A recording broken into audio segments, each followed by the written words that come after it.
¿Yo hablo bien? No. Gracias por venir. Sí, es mi segunda novela, Connie. Gracias por leerla. Y pues la primera es Rímel, que también está bien interesante, pero ahora toca platicar. ¿Y tienes además participación en antologías? Sí, mis cuentos participan en una antología de escritoras nacidas en los 70.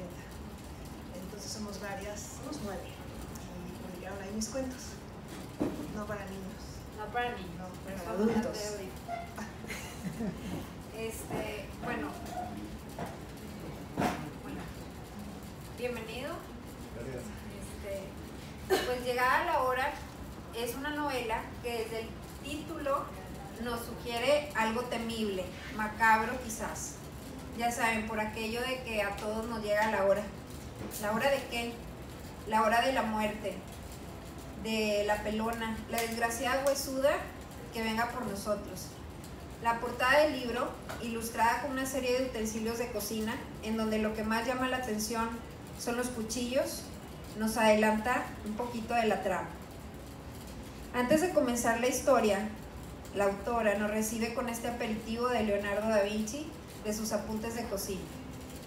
Las manchas de sangre en los manteles, que pueden provenir de un accidente con el cuchillo de tallar o de algún asesinato, ya no representan problema alguno. No se debe quitar el mantel para limpiarlas. Se debe frotar con fuerza la zona manchada con agua de nabos tibia. Así que de entrada, para mí, esto fue una advertencia de lo que vendría más adelante. En lo personal, he de confesar que soy miedosa. Y a medida que pasan los años, me he vuelto más miedosa. Soy de las que no duermo después de ver una película de miedo, esto es verdad. De las que por una noticia de la nota roja se me pone la carne de gallina. Sobra decir que en un país como el nuestro, sin mi ribotril no la hago para dormir. Yo misma, sin que nadie me lo pidiera y sabiendo de lo que se trataba, elegí la novela de Carla. Sin embargo, dicen que son los libros quienes nos eligen a nosotros y esta no fue la excepción. Llegada la hora, aplacó a algunos de mis demonios y alimentó a otros. John Guadalupe, el protagonista de la historia, me confesó desde el segundo capítulo que había cometido un crimen. En sus propias palabras, se acababa de chingar al alcaide de la prisión, el Chief Brown. Y ahí comienza todo. La prisión Unidad Alan B. Polunsky está en West Livingston, Texas. Es la prisión de máxima seguridad, aislamiento y confinamiento de Estados Unidos, donde está el corredor de la muerte para hombres. Y esto es cierto. John Guadalupe es un chicano, hijo de padres inmigrantes michoacanos. Es el jefe de cocina de ese lugar. Él, junto con algunos ayudantes, prepara los desayunos, almuerzos y cenas de los prisioneros y del personal que trabaja en la cárcel. Él mismo es quien toma la orden de la última cena cuando los condenados a muerte tienen fecha y hora para su ejecución. ¿Se han preguntado ustedes qué pedirían de cenar si supieran que esa va a ser la última vez que probaran un bocado? ¿Elegirían algo sofisticado? ¿O más bien algo que les traiga recuerdos de tiempos mejores? Por ejemplo, algún guisado típico de la abuela. ¿A poco serían de los que escogerían lo más simple? Total, ¿qué más da si ya se van a morir? Volviendo a la novela, es una verdadera delicia leerla. Tiene varios planos de interpretación. Puede leerse de corrido, solo disfrutando la trama, que es bastante interesante, o bien puede uno irse adentrando en la psicología de los personajes, a los simbolismos, a los diferentes temas que aborda. Puede uno inclusive ir consultando de algunos de los personajes que tienen que ver con sucesos que en realidad pasaron. Además, el estilo narrativo es de un exquisito nivel literario, algo difícil de encontrar en novelas negras de crimen o de misterio. Las descripciones están llenas de sabores, olores, texturas, gestos milimétricos de los personajes que coinciden con sus descripciones físicas y psicológicas. Los espacios cerrados son los que prevalecen, creando una atmósfera a veces sofocante de quien no tiene salida. Decía que el argumento, hace un momento, decía que el argumento comienza con un crimen. O sea, ya sabemos que el Chief está muerto. Y a partir de ahí vamos recorriendo un camino que nos revela la niñez, la adolescencia y la adultez de John Guadalupe. Conocemos a sus padres y sus orígenes, a Iden, su aburridísimo pueblo natal, al cura que insiste en que el muchacho tiene a Satanás adentro, a sus camaradas de la pandilla en donde ingresa, lo que significa ser un hispano en un barrio bajo, sus primeros amores, sus amantes, también sus primeros pequeños delitos y su especial gusto por preparar la comida.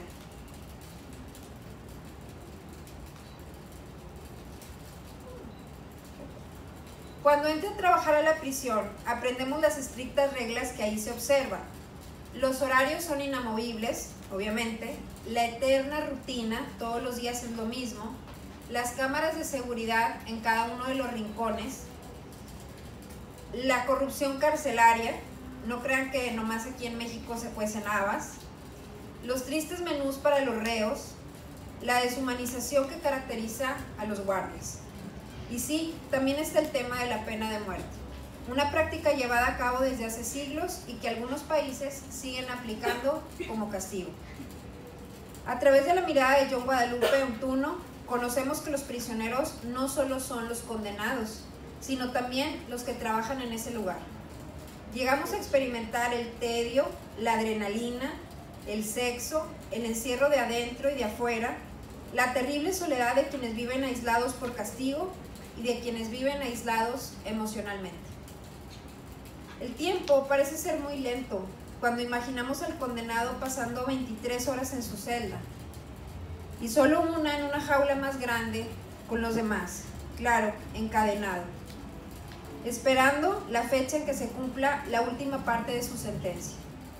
El tiempo corre sin parar cuando las decisiones de vida o muerte deben tomarse, cuando la hora de la muerte es fijada, cuando es demasiado tarde para dar marcha atrás. Los capítulos de la novela son breves, se lee realmente fácil, se disfruta muchísimo. Están intercalados con fichas de los acusados. Les voy a leer una. Joseph Kahn, 42 años, condenado por el asesinato de una joven de 20 años. La muchacha fue amarrada con cinta adhesiva gruesa y forzada a entrar a un automóvil. La condujo a un lugar remoto en donde fue violada y luego ahorcada con un cable eléctrico. Última cena, un filete, Kool-Aid de piña y un pastel de nueces. El postre lo reservó para más tarde. Últimas palabras. Siento mucho el daño que causé. Espero que el Señor me perdone y reciba mi espíritu en su casa.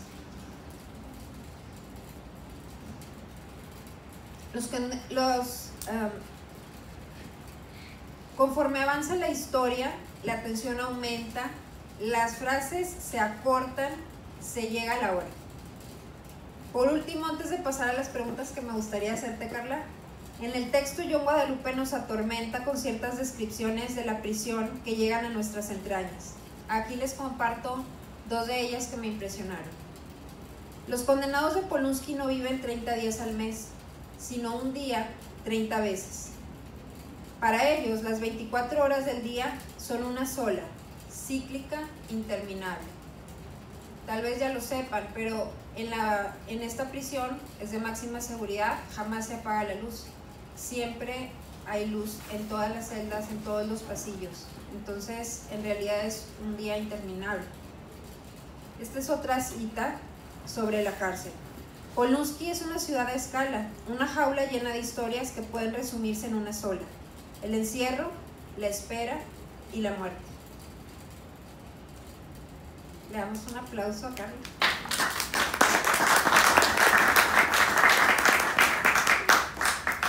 Gracias, Connie.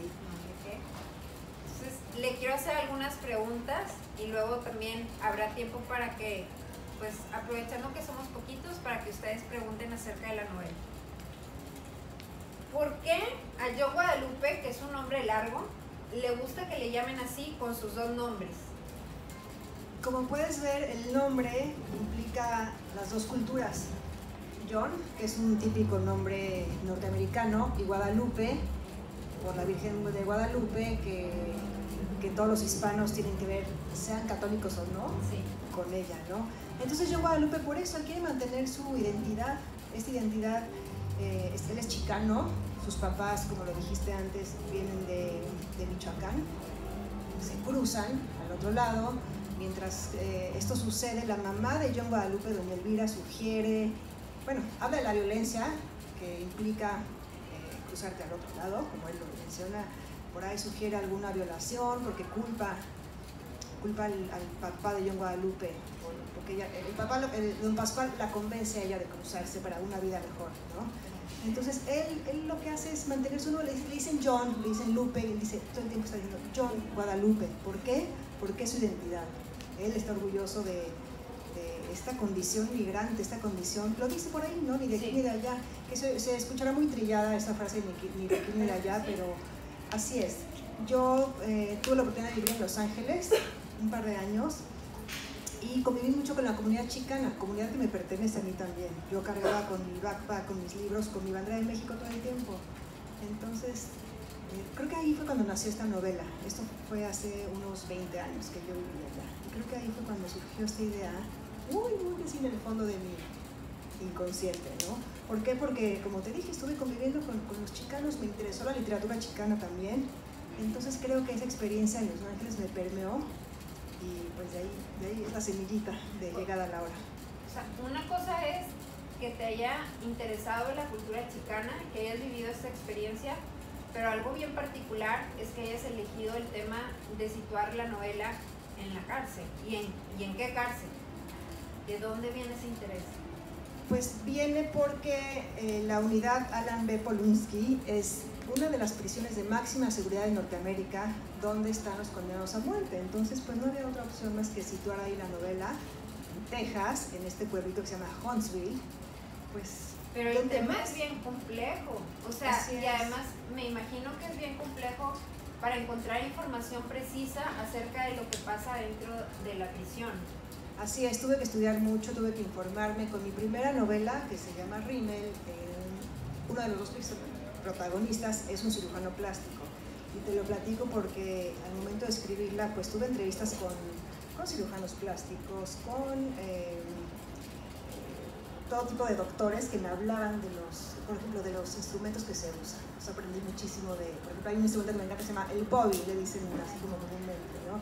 Que es el que te hace una incisión y te quema, ¿no? Con anestesiólogos también aprendí lo que es el propofol. El propofol, por ejemplo, un dato curioso es, a Michael Jackson se le pasó la mano con el propofol, por eso se murió, ¿no? Es un sedante. Entonces, para llegar a la hora, sí, tuve que adentrarme muchísimo a no solo las prisiones, sino la prisión en particular de Polunsky. En México, por ejemplo, fui al Reclusorio Norte, lo visité cuando estaba escribiendo porque un amigo abogado defendía a uno de esos malos, ¿no? Entonces fui el día de las visitas y fue una experiencia increíble, aunque es muy diferente, ¿no? Tú puedes imaginar una cárcel de México comparada con esta cárcel de máxima seguridad, no tiene nada que ver. Pero lo interesante es que fui al Reclusorio Norte, me llevaron a la celda de no puedo decir el nombre, porque es un malo malísimo. Y no solo eso, claro que era una prisión con muchísimos lujos, ¿no? O sea, nos contaba que tenía que pagar 1,000 pesos al día para vivir como vivía, ¿no? Pues sí, porque no sabes lo que era la prisión, o sea, su celda era con una suite. Por ejemplo, había 2 literas, pero dormía él solo ahí. Había una cocina y me cocinaron, ¿no? Uno de los amigos de este prisionero me cocinó camarones, arroz, y yo decía, no puedo creer que estoy aquí, en el Reclusorio Norte, cenando con este señor, que bueno, no podemos llevar celular ni nada, ¿no? O sea, era como todo, con mucha seguridad. Pero bueno, también fue una experiencia importante, si bien no tiene nada que ver el Reclusorio Norte con Polunsky, pues también fue como interesante hablar de lo que es estar en prisión, ¿no? O sea, muchas veces no tenemos que estar en una cárcel para sentirnos prisioneros, y aquí es lo que también intento yo decir, ¿no? John Guadalupe desde niño vive preso de sus pensamientos, ¿no? Todo el tiempo está martirizándose. Mencionaste al padre Alonso, le está diciendo todo el tiempo, te vas a freír en el infierno, ¿sí? Sé monaguillo, cuida a tu madre. Es algo muy cultural, muy hispano, ¿no? Inclusive John muchas veces piensa las cosas, pero no las dice. Él tiene toda una fantasía, no quiero arruinar nada de la trama, entonces estoy intentando cuidar eso, pero él piensa muchas cosas que no hace ni dice. Exacto, si bien no es un fluir de la conciencia, que a mí me gusta mucho, por ejemplo, pero es algo que me gusta mucho, pero por ejemplo en Rimmel, te lo cito porque ahí son dos partes. Primero habla ella, la protagonista, y luego él. Y también hay mucho pensamiento. Por ejemplo, cito las canciones que todo el tiempo traen en la cabeza los personajes. Aquí no. No. Pero digo, siempre yo traigo una canción en la cabeza. Ustedes también hay que estar tarareando. ¿Es el golpe? El golpe lo cito, pero la canción de la tonadita del golpe es cuando es un conmutador, que cuando el director de la cárcel, el Chief Brown, le habla a John Guadalupe para pedir la cena. No sé si podamos leer esta partecita, porque se las leo porque la cuento, la cuento, no la cuento tan bien.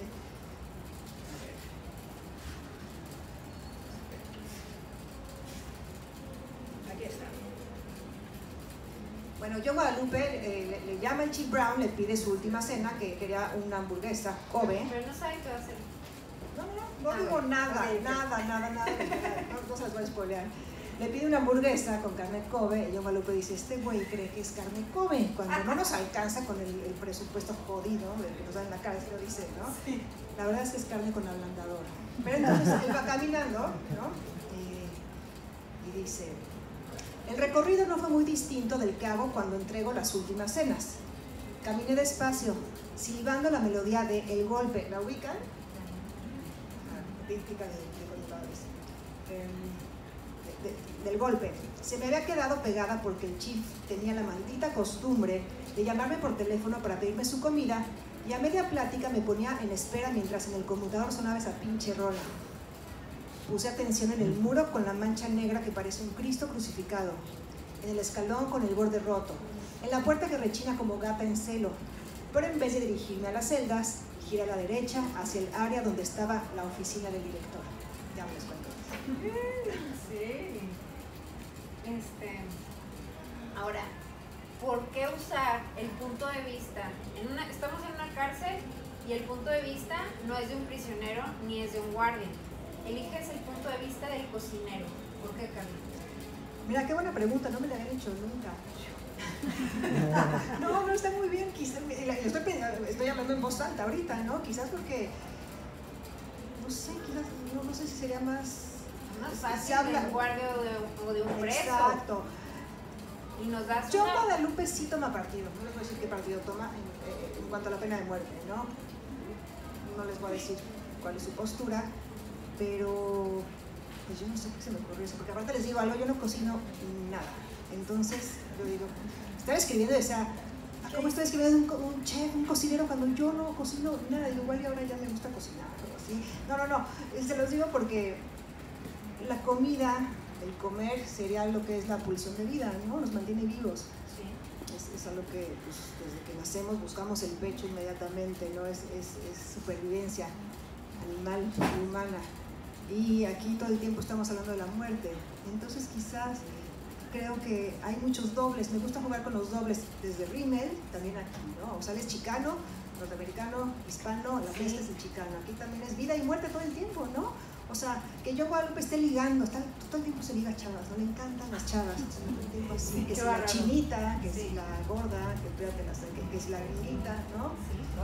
Pero por otro lado, él lo discrimina, exacto.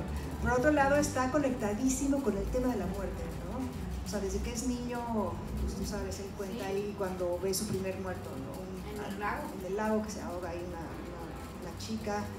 En la iglesia hay una escena que a mí me gusta mucho y que creo que relata un poquito de mi infancia, ¿no? Si bien yo soy atea, creo que tuve una formación como todos los mexicanos, ¿no? Que pues, todo el tiempo estás viendo las imágenes. Y sí me acuerdo de haber ido a alguna iglesia y ver estos santos, ¿no? O sea, sangrantes.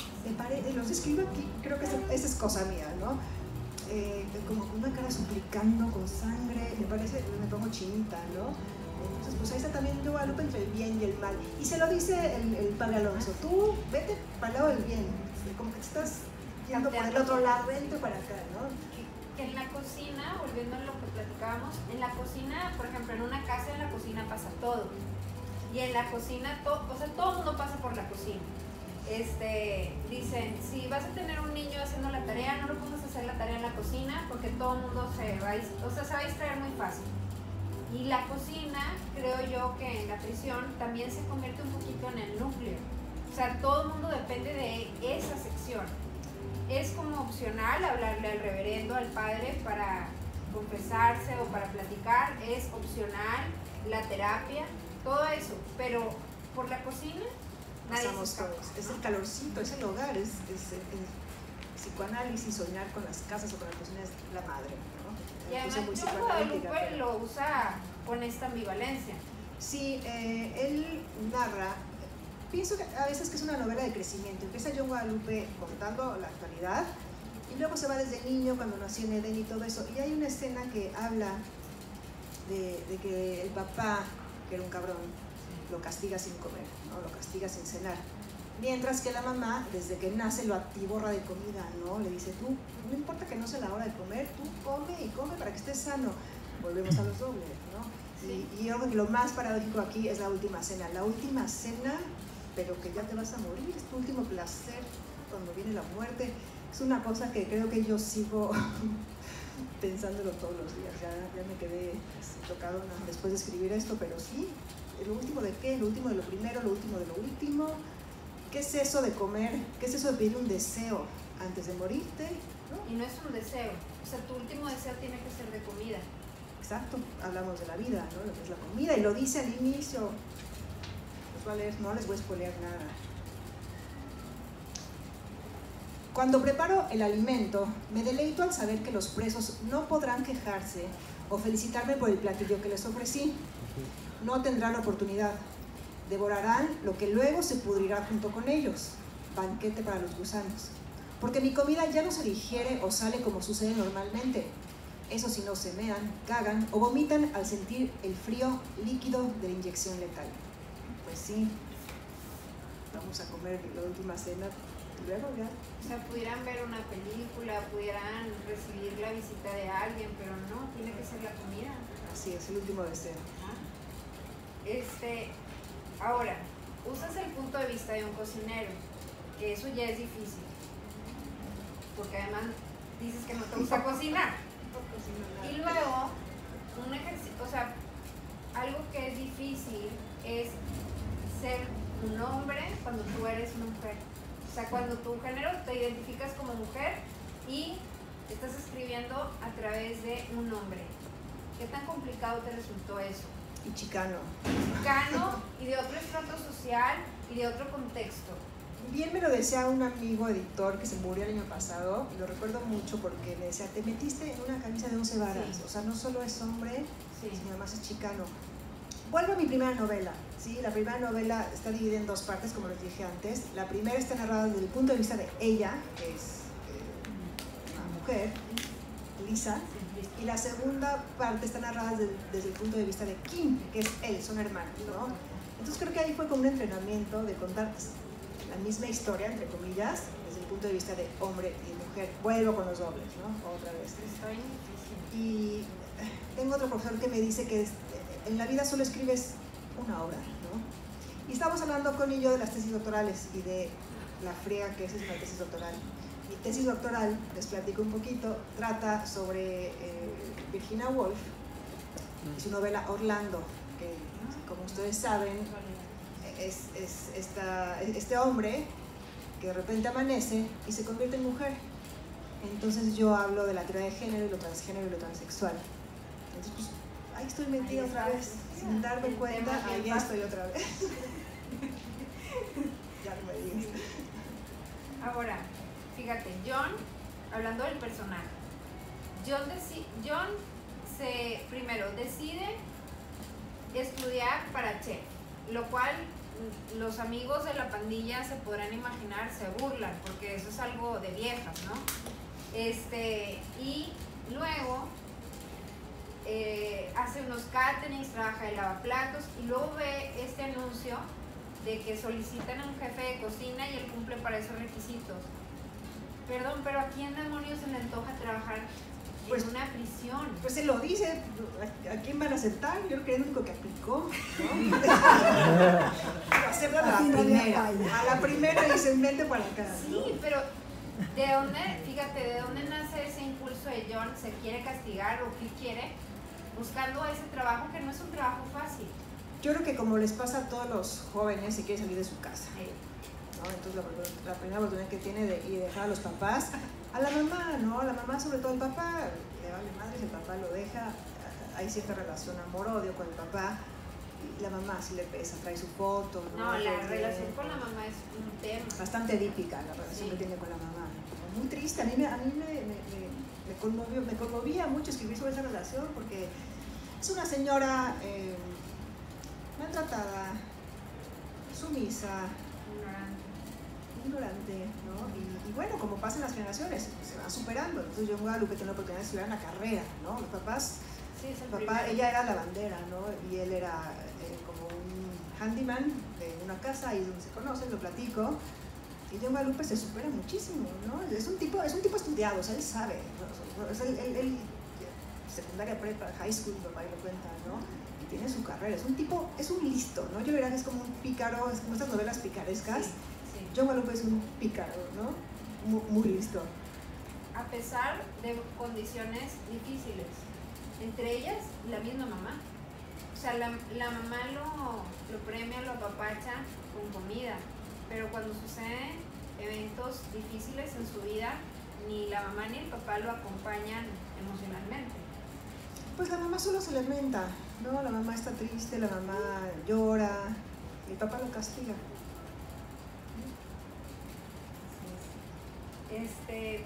Por ahí cuento cómo nace John Guadalupe, ¿no? Como ella narra que está en la panza y sentía que le mordisqueaba las entrañas y cómo nace, y es bien doloroso también para ella, no solo físicamente, sino emocionalmente, y sola, exacto, no ayuda, perdón que interrumpí. Sí, no, se relaciona con lo que voy a platicar. John Guadalupe se adivina, ¿verdad?, desde que nace, que su vida va a ser difícil. Además, como que la pareja tiene planeado tener muchos hijos y al final solo pueden tener este. ¿Existe, tú crees, la semilla del mal o son las circunstancias las que nos llevan a cometer actos de maldad? Que yo creo que eso ya te lo han preguntado. No solo me lo han preguntado, sino que yo aquí lo planteo. Hay un personaje que es la doctora Rosemary Bayer, que es la psicóloga, psicoanalista, psiquiatra de la prisión. Y habla, John Guadalupe se pone a googlearla, a investigar sobre ella, y ve que tiene una tesis que plantea justo eso, ¿no? Nacen criminales o se hacen. Pero tú, ¿qué piensas? Yo creo que es una mezcla de las dos cosas, ¿no? ¿Crees que hay algo genético? Sí, por supuesto que sí, la herencia es inevitable, pero también las circunstancias, ¿no? Y John Guadalupe no le favorece nacer donde nació. Desde chiquito se va con los pandilleros, aunque dice que no se mete del todo, pero pues ahí está con los pandilleros, robando coches, robando tiendas. Creo que es una mezcla, creo que se juegan esas dos cosas en John Guadalupe. Y bueno, y acá lo que le pasa, una circunstancia fuera de lo normal, pues también ahí lo van encaminando al mal. Así es. Y fíjate, escoges el sistema, o sea, tu novela encierra varias denuncias. Una, por ejemplo, hace referencia a lo que han vivido y sufrido y padecido los nativos americanos a través del personaje de Tiwa. Sí. Otra, perdón, de los hispanos, con toda la historia de John Guadalupe, sus amigos, compañeros, sus padres, y la denuncia en sí de la corrupción del sistema carcelario. ¿Por qué decides elegir el sistema carcelario en Estados Unidos siendo mexicano? Pues porque en mi país no existe la pena de muerte. Ok. Entonces, pues me fui para allá y hablar de ella, ¿no? O sea, sí tienes razón, aquí hago varias denuncias, ¿no? Ahorita que está todo el tema de los feminicidios y el maltrato hacia la mujer laboral, ¿no? Físico, aquí hay un personaje nativa, como bien decías, nativa americana, que sufre de abuso no solo con el Chick Brown, sino desde niña. Sí. Y ahí está la denuncia también. Y una pregunta es si va a haber segunda parte. ¿Qué quieren? No, la verdad es que no lo había pensado. Sí da para que haya una segunda parte. Lo voy a pensar. Sí da, o sea, la historia sí puede continuar. ¿Crees? Sí, claro. Claro. Bueno, si me dices, ¿Te lanzo. gustas? No, la verdad no lo había pensado. Lo mismo me decían de Rimmel, la segunda parte. No, esta sí tiene una segunda parte, ¿no? O sea, definitivamente. Okay. Sí, o sea, el círculo de la trama sí se cierra. No crean que se queda en que continuará. Sí hay un final, no es padre, pero da para una segunda parte. Voy a pensar. Gracias por la idea. ¿Tienen preguntas? Hagan preguntas.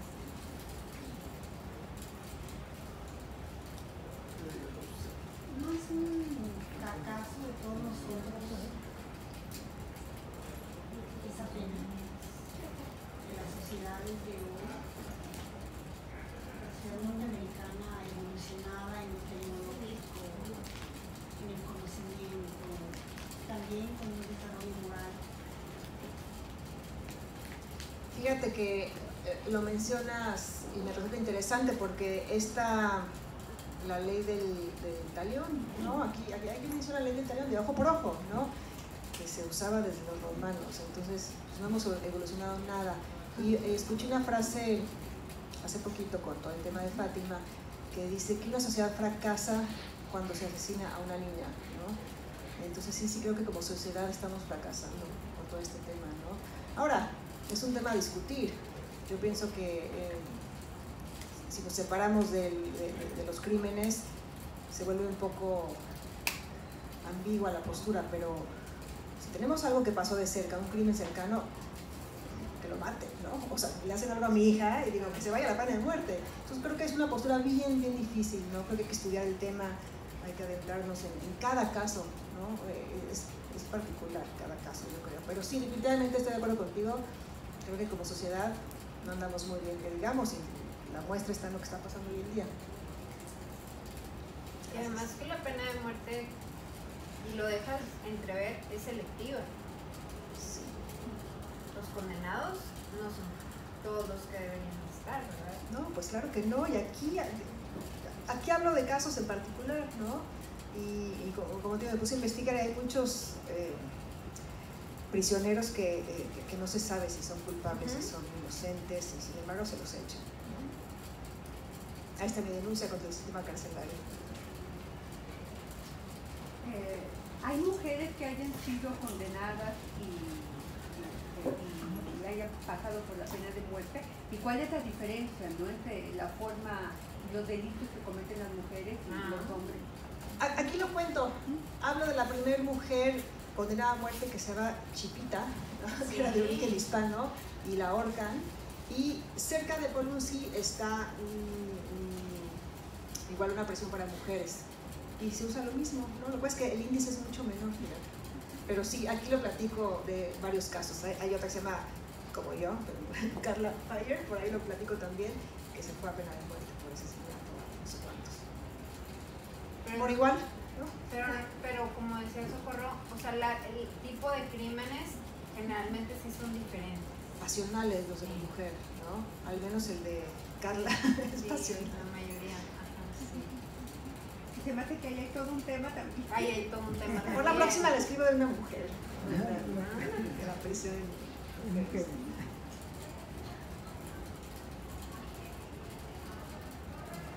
¿Alguna otra pregunta? Pues, Julián, tengo por ahí un amigo. Y hace rato me andaba pregunte cosas y ahora... Ándale, una.